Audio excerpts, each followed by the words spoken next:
Fighting erupted in Khartoum and other cities in Sudan as mighty rival military factions battle for control, increasing the risk of a nationwide civil war.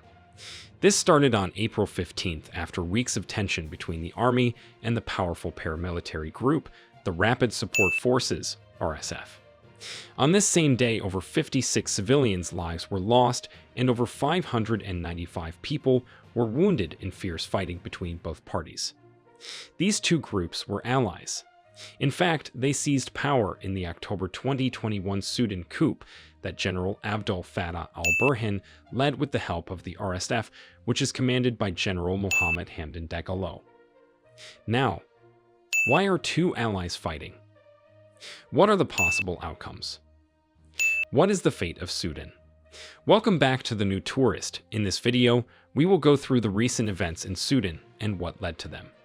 We will also show you some consequences that this power struggle and violence in Sudan will have on the Horn of Africa. The battles follow rising tensions over the proposed integration of the RSF into the military. The disagreement has delayed the signing of an internationally backed agreement with political parties on a transition to democracy. In recent months, these tensions were exacerbated by a deterioration in relations between General Abdel Fattah al-Burhan, commander of Sudan's military, and General Mohamed Hamdan Dagalo, head of the RSF. What is the RSF and how was it formed?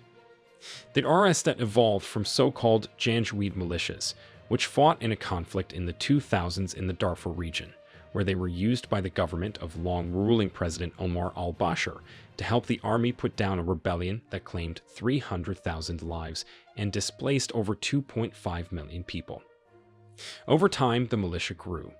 It was made into the RSF in 2013, and its forces were used as border guards in particular. In 2015, the RSF, along with Sudan's army, began sending troops to fight in the war in Yemen alongside Saudi and Emirati forces. In the same year, the group was granted the status of a regular force. In 2017, a law legitimizing the RSF as an independent security force was passed. As of today, the RSF has about 100,000 fighters and is commanded by General Mohamed Hamdan Dagalo, commonly known as Hemeti or Little Mohammed. He currently holds the position of deputy head of Sudan's ruling Sovereign Council. Dagalo was born into an impoverished family that settled in Darfur in the 1980s. He dropped out of school in the 3rd grade and made a living trading camel before becoming a Janjaweed leader when the Darfur conflict broke out. As the RSF became more prominent and its role in the country's security affairs grew, Dagalo's business interests prospered with help from al-Bashir. His family expanded its holdings in gold mining, livestock, and infrastructure.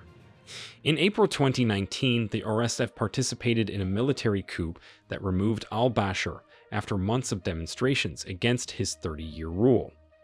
4 months later, the military and the pro-democracy movement reached a power-sharing deal, which established a joint military-civilian council that would govern Sudan for the next 3 years until elections were held. Dagalo was made vice chairman of the council headed by al-Burhan. In October 2021, the RSF was involved in another coup with the army, halting the transition to a democratically elected government. The move triggered new mass pro-democracy rallies across Sudan that continue until today. Unlike Hemeti, al-Burhan is a career soldier from northern Sudan who rose through the ranks under the nearly 30-year rule of al-Bashir and took the top job as the de facto ruler of Sudan after the coup. Let us dive deeper into the tensions between the army and the RSF. What is the source of tensions between the army and the RSF? The army and pro-democracy groups have demanded the RSF's integration into the regular armed forces. However, the RSF has resisted integration into the army, understanding it would lose its power. Negotiations on integration have been a source of tension that has delayed a final signing of a new transition agreement, originally scheduled for April 1. Dagalo and al-Burhan reportedly remain at odds over who would be the commander-in-chief of the military during a multi-year integration period. The RSF said the commander should be the civilian head of state, a situation the army rejects. What is at stake in Sudan? The popular uprising in 2021 raised hopes that Sudan and its 46 million people could emerge from decades of tyranny, internal conflict, and economic isolation under al-Bashir. The current fighting centered on one of Africa's largest urban areas could not only destroy those hopes, but destabilize a volatile region bordering the Sahel, the Red Sea, and the Horn of Africa. It could also play into competition for influence in the region between Russia and the United States and between regional powers who have courted different actors in Sudan. In fact, the United States has always been pointing fingers at the Russian-owned Wagner Group as the cause of the conflicts and unrest in Sudan. Now let us look at the role of international actors. What is the role of international actors? Gulf states have pursued investments in sectors, including agriculture, where Sudan holds vast potential, and ports on Sudan's Red Sea coast. Russia has been seeking to build a naval base on the Red Sea, while several UAE companies have been signing up to invest. Al-Burhan and Hemedti developed close ties with Saudi Arabia after sending troops to participate in the Saudi-led operation in Yemen. Hemedti has struck up relations with other foreign powers, including the UAE and Russia. Western powers, including the US, had swung behind a transition towards democratic elections following al-Bashir's overthrow. They suspended financial support following the coup, then backed the plan for the new transition and a civilian government. Energy-rich powers Saudi Arabia and the United Arab Emirates have also sought to shape events in Sudan, seeing the transition away from al-Bashir's rule as a way to roll back his influence and bolster stability in the region. Egypt has deep ties to al-Burhan and the army and recently promoted a parallel track of political negotiations through parties with stronger links to the army and to al-Bashir's former government. Do you think that some of these international actors will stir unrest in Sudan for their interests? Let us know in the comments. What does the future look like for Sudan? As it stands, the great African state of Sudan is facing an uncertain future. The two individuals who seem to have saved the people from the 30-year rule of a so-called tyrant are now at loggerheads. International parties have called for humanitarian ceasefires and a return to dialogue, but there have been few signs of compromise from the warring factions. Sudanese citizens, meanwhile, have flooded out of the capital area. The army has branded the RSSF a rebel force and demanded its dissolution, while Hemedti has called al-Burhan a criminal and blamed him for visiting destruction on the country.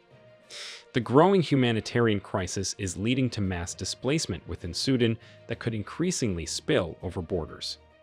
Already, tens of thousands have fled to neighboring states, including Egypt, Chad, and South Sudan.